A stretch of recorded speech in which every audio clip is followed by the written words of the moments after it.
Avant de plonger dans cette vérité difficile, prenons une seconde. Si ce que vous allez entendre vous touche, abonnez-vous. Ce n'est pas un simple contenu. C'est un espace de reconnaissance, un lieu pour ceux dont la souffrance n'a jamais été applaudie. Tout le monde les adorait. Dans la rue, ils saluaient avec gentillesse. À l'école, ils étaient charmants, même drôles. Les voisins les admiraient, vos amis les trouvaient inspirants. Mais vous aviez le ventre noué chaque fois que la porte de la voiture se refermait. Ce n'était pas forcément des cris, ni des coups. C'était plus subtil, plus toxique. C'était ce regard qui vous faisait taire, ce ton de voix qui glaçait votre énergie. Ce sentiment diffus que vous deviez surveiller chaque mot, chaque geste, selon qui était présent. Et le plus déroutant, cette image parfaite qu'il projetait dehors n'avait rien à voir avec ce que vous viviez à l'intérieur. C'est cette dissonance, ce décalage entre l'image publique et la vérité privée qui détruit lentement une personne. Parce qu'on ne parle pas seulement de méchanceté, mais de contradiction profonde. Et quand tout le monde voit un ange alors que vous vivez l'enfer, vous commencez à douter de vous-même. Peut-être qu'on vous a dit un jour « Tu as tellement de chance d'avoir un parent comme ça », alors que chez vous, vous étouffiez. Peut-être que vous avez entendu des louanges alors que vous luttiez pour rester entier. Et à force d'entendre les autres admirer, respecter, féliciter, une pensée s'est glissée en vous. Si tout le monde les aime, alors c'est moi le problème. C'est là que le piège se referme. Ce doute devient une prison mentale. Vous commencez à vous auto-surveiller, à minimiser ce que vous ressentez, à vous demander si vous inventez. Le plus destructeur dans un parent narcissique, ce n'est pas seulement sa froideur, c'est le fait que personne ne vous croit. Et quand on vit quelque chose qu'aucun témoin ne valide, on finit par se taire, par se trahir soi-même. Mais voici ce qu'on ne vous a jamais dit.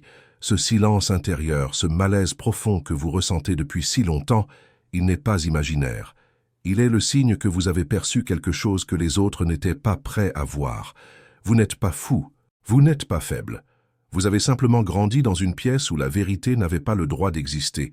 Et maintenant que cette fissure est visible, il est temps d'aller plus loin, de comprendre comment, derrière le sourire public, se cache une mise en scène où vous n'étiez qu'un accessoire. Un rôle imposé, jamais choisi. Grandir avec un parent narcissique, ce n'est pas recevoir de l'amour, c'est être assigné à un rôle. Dès l'enfance, tu comprends, sans qu'on te le dise, que ton existence sert une fonction, maintenir l'illusion. Tu n'es pas un enfant avec des besoins, des humeurs, une voix.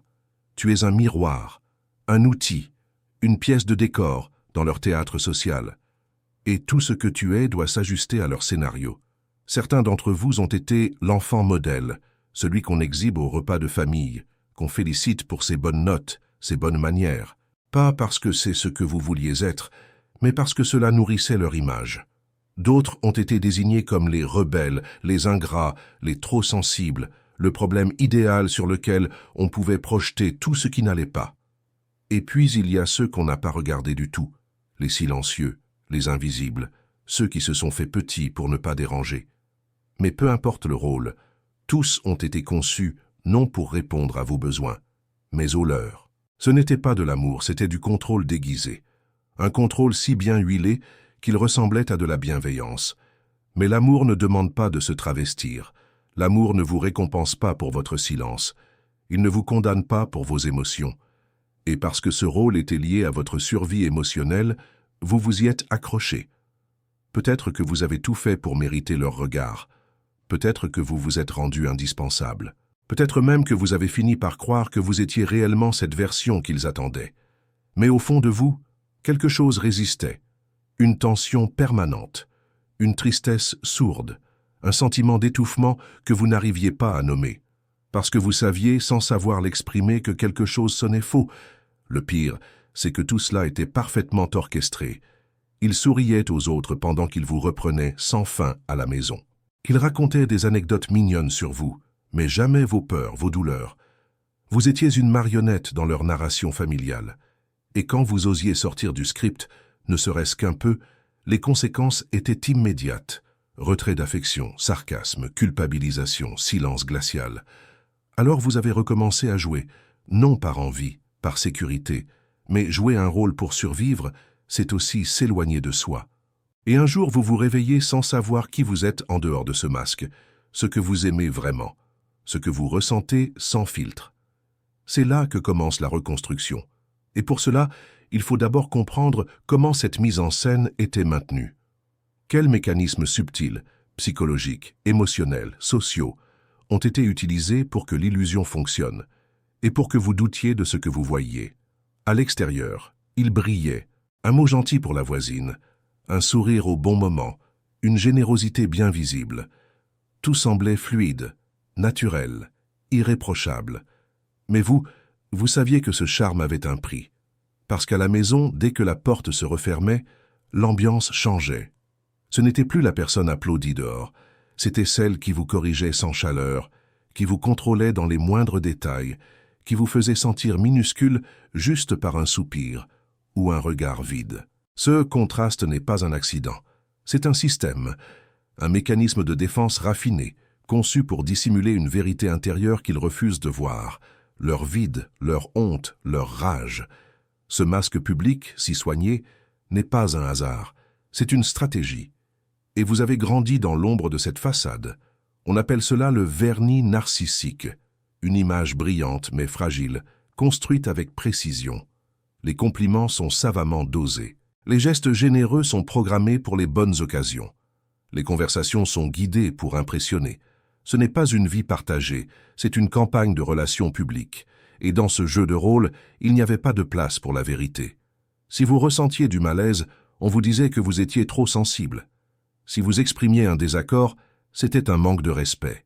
Si vous osiez remettre en question ce que vous viviez, vous étiez ingrat. Ce n'était pas juste de la manipulation, c'était une invalidation profonde de votre réalité. Petit à petit, vous avez commencé à douter de vous, à vous demander si vous inventiez, si c'était vous le problème, parce que tout le monde voyait en eux un modèle, et personne ne voyait ce que vous viviez dans l'intimité. Ce décalage entre ce que vous ressentiez et ce que les autres percevaient a créé une fissure en vous. Une fracture que l'on appelle abus épistémique, lorsque votre capacité à nommer votre propre vécu est sapée par la négation collective. Mais ce n'est pas tout. Le masque, ils ne l'ont pas seulement porté pour eux, ils vous ont appris à le porter aussi. Ils vous ont formé à sourire même quand vous saignez intérieurement, à dire « ça va » quand tout criait le contraire, à excuser leur comportement pour ne pas briser l'image qu'ils imposaient au monde. Et dans ce rôle, vous vous êtes peu à peu effacé. Le masque est devenu le lien, l'image, le seul langage commun. Il ne restait plus que la représentation, jamais la relation. Alors comment se construit un tel système? Quels outils utilise-t-il pour manipuler la perception des autres tout en gardant le contrôle total à la maison? Ce n'est pas de la magie. Ce sont des tactiques psychologiques précises, répétées et redoutablement efficaces. C'est peut-être ce qu'il y a de plus cruel dans ce genre d'enfance. Tu ne fais pas que subir l'illusion. Tu la défends, tu la répètes, tu t'y accroches comme si ta survie en dépendait. Et c'est vrai, elle en dépendait. Car quand tu es enfant, l'amour n'est pas une option. C'est l'air que tu respires. Et si cet amour ne vient que masqué, conditionnel, mêlé de peur et de silence, alors tu apprends à aimer ce qui te blesse pour ne pas cesser d'exister. Tu disais « ils font de leur mieux, je suis trop exigeant. Peut-être que c'est moi le problème. » Mais ce n'était pas naïf, c'était stratégique. Une adaptation de ton système nerveux pour rester attaché à une figure qui te faisait mal tout en disant t'aimer. Tu n'avais pas le choix, tu devais choisir la vérité ou la sécurité. Et comme tout enfant, tu as choisi la sécurité, même si cela signifiait trahir ce que tu ressentais. Peu à peu, tu as intégré leur justification. Tu as appris à voir leur stress comme une excuse, leur douleur comme une priorité, leur colère comme un malentendu. Et ta propre souffrance, elle est devenue un fardeau de plus à porter en silence. Tu as rationalisé, minimisé, pardonné, avant même qu'on s'excuse. C'est ainsi que la trahison devient croyance, et que la loyauté se transforme en abandon de soi. Mais ce n'est pas tout, ce processus va plus loin, car un jour, tu ne joues plus seulement le rôle qu'ils t'ont imposé, tu commences à croire que ce rôle, c'est toi. Tu deviens ce faux soi, celui dont parlait le psychanalyste Donald Winnicott. Un soi façonné pour répondre aux besoins émotionnels d'un parent, et non aux tiens. Tu apprends à être calme quand tout hurle en toi, à être utile pour mériter un sourire, à être brillant pour éviter la critique. Tu te transformes en ce qu'on attend parce que la vérité de qui tu es semble toujours de trop. Et ça marche. En surface. Tu fonctionnes bien, tu aides, tu rassures, tu fais plaisir. Mais à l'intérieur, quelque chose s'efface. Une forme d'exil intérieur. Et le plus tragique, c'est que tu peux continuer comme ça très longtemps. Tu peux réussir. Tu peux même être admiré. Mais tu ne te sens jamais vraiment vu. Parce que personne ne regarde au-delà du rôle. Pas même toi. Et pourtant, parfois, une fissure apparaît. Une remarque. Une émotion. Un souvenir mal rangé. Et là, tout remonte. Pas comme une tempête. Comme une vérité discrète qui n'a jamais cessé de respirer sous la surface. C'est à cet endroit-là qu'on va maintenant s'arrêter. Parce que reconnaître cette trahison intérieure, c'est aussi commencer à la guérir. Mais il y a un obstacle supplémentaire. Ce n'est pas seulement toi qui as nié ta douleur, c'est tout ton entourage qui a préféré le mensonge à ton histoire. Ce n'était pas seulement chez toi que la vérité était interdite, c'était partout, dans les compliments des voisins, dans les sourires des professeurs, dans les regards pleins d'admiration quand ton parent entrait dans une pièce, et à chaque fois que quelqu'un disait « Tu as de la chance d'avoir un parent comme ça », c'était comme un coup invisible à l'intérieur de toi. Parce que la blessure ne vient pas seulement de ce qui t'a été fait, elle vient de ce qui a été nié, effacé, ridiculisé. Ton histoire n'a pas été rejetée uniquement par celui ou celle qui t'a fait du mal, mais aussi par tous ceux qui ont préféré croire à l'illusion. Et c'est là que naît une deuxième forme de traumatisme, plus silencieuse, mais tout aussi violente. La validation de la fausse image par la société. Ce que tu ressentais n'était pas seulement rejeté, c'était inconcevable. Ton malaise devenait de l'exagération. Ton silence devenait de la loyauté. Ton mal-être devenait une preuve de ton instabilité. On t'a dit, tu devrais être reconnaissant. Tes parents ont fait de leur mieux. Tu dramatises. Chaque phrase de ce genre n'était pas une simple remarque. C'était une mise à mort symbolique de ton vécu. Parce qu'elle ne disait pas seulement « tu as tort ». Elle disait « tu n'as pas le droit d'exister tel que tu es ». Et alors, que fait un enfant dans ce cas? Il s'adapte, encore. Il apprend à se taire quand on le félicite pour une famille qui le détruit. Il apprend à sourire quand on admire celui qui le fait trembler. Il apprend que pour être accepté, il faut renier sa propre mémoire. C'est ce que la philosophe Miranda Fricker appelle l'injustice épistémique, quand ton témoignage est rejeté, non pas parce qu'il est faux, mais parce qu'il dérange une histoire socialement acceptée. Tu n'es pas cru non pas parce que tu mens, mais parce que la vérité que tu portes est inconfortable. Et plus tu t'enfonces dans cette contradiction, plus tu te perds. Tu deviens hypersensible aux opinions des autres. Tu doutes de ce que tu ressens. Tu essaies de formuler ta douleur avec des mots doux, inoffensifs, comme si tu devais la justifier pour qu'on l'écoute. Mais ce n'est pas ça, guérir. Ce n'est pas atténuer ce que tu as vécu pour ne pas heurter ceux qui n'ont rien vu.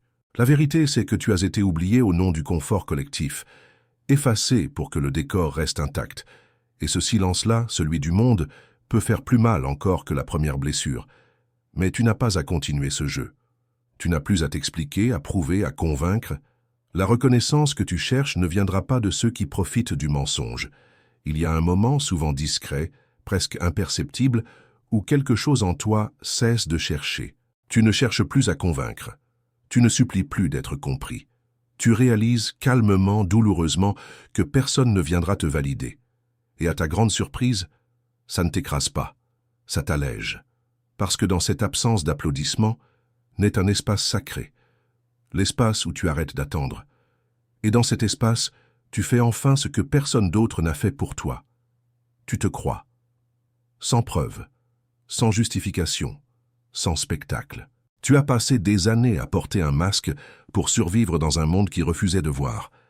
Un masque façonné pour plaire, pour rassurer, pour ne pas déranger. Mais ce masque, ce n'était jamais toi. C'était une protection, une stratégie, un héritage imposé. Et maintenant, lentement, tu le retires. Tu commences à respirer autrement, à dire non sans trembler, à dire « je ne peux pas » sans t'excuser, à dire « ça m'a blessé » sans chercher à minimiser. Tu explores une vie qui ne repose plus sur la perception des autres, mais sur ta propre clarté.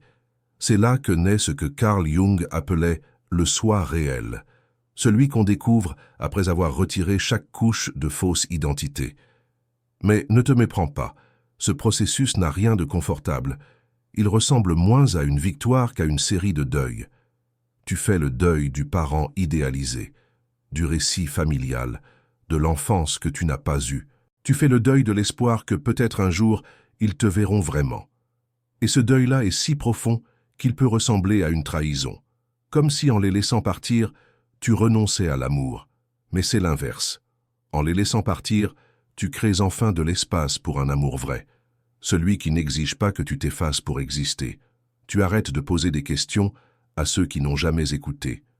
Tu retires ton histoire des mains de ceux qui n'ont jamais voulu la porter. Et tu dis doucement, mais avec une force nouvelle, « Je ne suis plus ton reflet, je ne suis plus ton excuse, je ne suis plus ton décor. » Ce que tu construis maintenant, ce n'est pas une revanche, c'est une renaissance. Tu ne redeviens pas qui tu étais. Tu deviens enfin qui tu as toujours été sous les couches de performance, de peur, de loyauté mal placée. Et ce nouveau toi n'a pas besoin d'être applaudi. Il a seulement besoin d'être cru, par toi. Alors dis-le à haute voix si tu veux, ou dans les commentaires si tu as besoin d'être vu. J'ai été effacé, mais je ne me cache plus. Ce n'est pas la fin de l'histoire, c'est le début de ta vérité.